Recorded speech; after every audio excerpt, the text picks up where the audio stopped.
Crochet techniques. The chainless starting double crochet.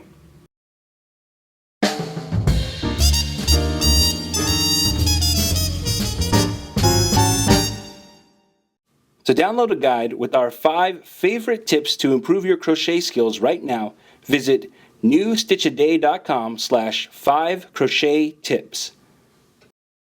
For this tutorial, you'll need the following materials: a crochet hook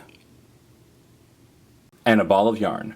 Special thanks to our sponsor Lion Brand for providing today's yarn. Today we are using their Lion's Pride Woolspun, available exclusively at Michael's Craft Stores and lionbrand.com.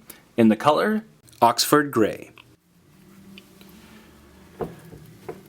Now when you begin a new row of a pattern, you often are going to do a series of chains, right? So usually for like a double crochet you'll do 3 chains like this.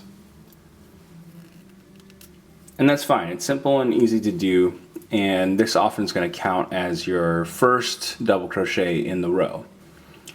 But the problem with that is you get these little gaps here because the chains don't have the same width to them as the double crochet does, right? And so you end up with sort of, it's really kind of an unsightly gap. We sort of tolerate it because that's just how things have been done. But there's actually a method of making what would be the equivalent of a double crochet at the beginning of your row without doing any chains. And we call this the chainless starting double crochet. And I actually did one over here. And you can see it does look a little bit different than the rest of the double crochets in the pattern, but it doesn't look like the chains that are here at the beginning of the row. It actually fills in that gap really nicely. The other advantage that I think this technique has is you get an actual stitch at the top of the fabric instead of a chain stitch, and so it makes it easier to work into what would be the turn chain when you're finishing the next row. Alright, so how do we do this? Well, this is what I would consider to be a more advanced technique.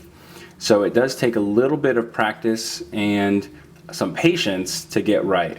But I think you'll be able to do it and you're definitely going to like the results.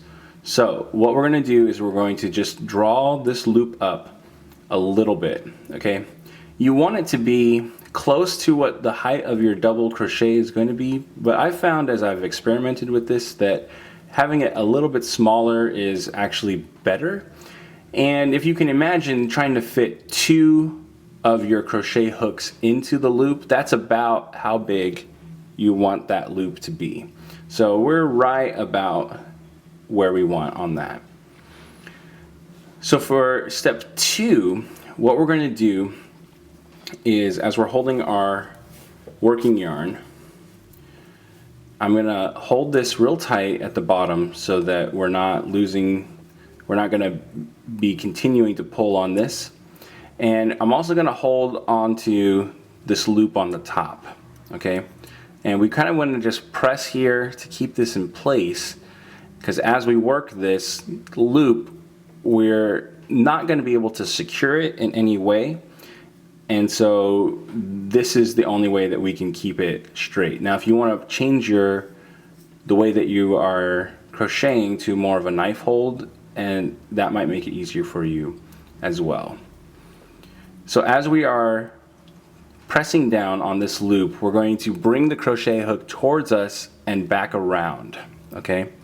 And so we can see that we haven't really made a new loop here, we're just sort of bringing the yarn around the other side. And it's kind of just curved, if you can see that. But that's okay. For step 3, we are going to yarn over best that we can. Again, this is kind of a tricky technique. I'm going to yarn over, and we want to bring this yarn through onto the other side. Okay, like so.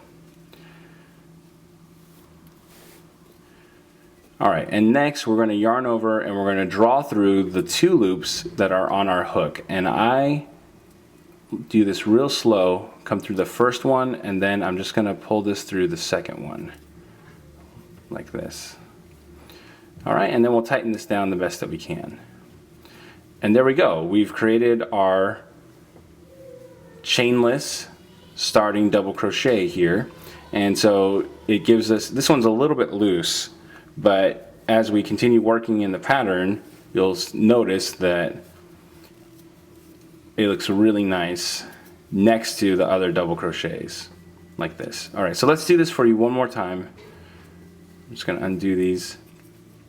Again, we're going to draw the loop up, okay, so that we can fit about 2 of those crochet hooks in there. Okay, we're going to hold this loop down and we're going to come around the back of the stitch, and then we're going to yarn over and draw the yarn through back around. Okay, then we're going to yarn over and we're going to draw through both loops on our hook, like so. You want to try and keep that all as tight as you can, otherwise you're going to end up with a really loose starting stitch. But I think I actually did that one better than the first one.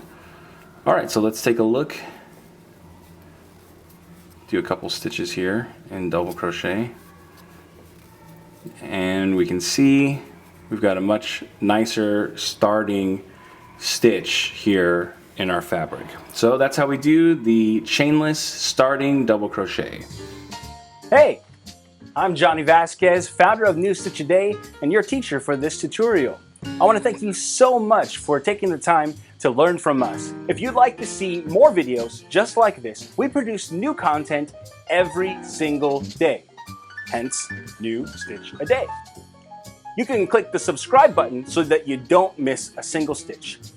And if you click one of the links to the side here, you can see the previous stitch in our series or the next stitch in our series. And if you click this link, you'll be able to see one of my favorites. And don't forget, you can also download a PDF with the written instructions for this tutorial by clicking or using the URL link that's on the screen. Again, I want to thank you so much for learning with us, and I hope that we've helped make your knitting and crochet skills a little bit better today. Yarn on!